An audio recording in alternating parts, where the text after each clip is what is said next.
wani mutum ne mai kasuwa, ɗan kasuwa ne mai kuɗi, babban supermarket, babban wajen kasuwanci.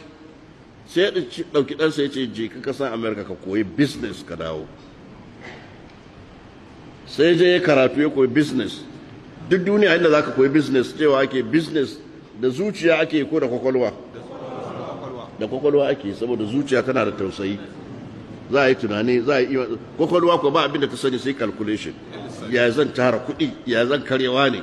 Sai zai karatu ya komo gashi ɗan boko ya zo. Ya zo yana zaune wajen kantin Abbas, shi da Abbas suna zaune. An jima wannan zai ce ba mu karya ba, sai Abba ya ɗauko kuɗi ya bashi. Ai min haihuwa sai ya ɗauko, ya ce a'a ya ake an kana ba su ai kuɗin zai kare. Yaushe za mu tara kuɗi? Kaga ɗan boko ko? Abin da aka koya mishi.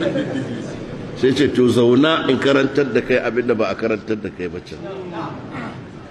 Waɗannan da suke zuwa su ana taimaka musu, su ne sanadiyyar dukiyar da ta sa dukiyar nan ta yi albarka har kuka zo kuka tara.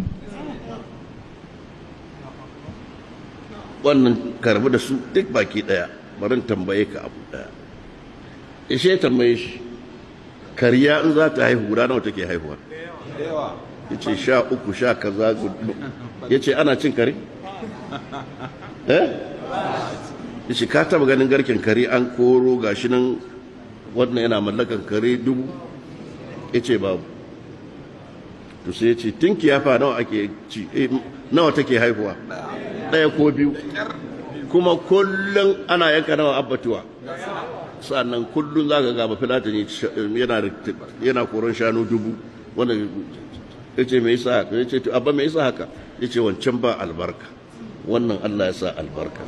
To shi sa albarka ake nema ko yawa? Albarka ake bil ittifaq.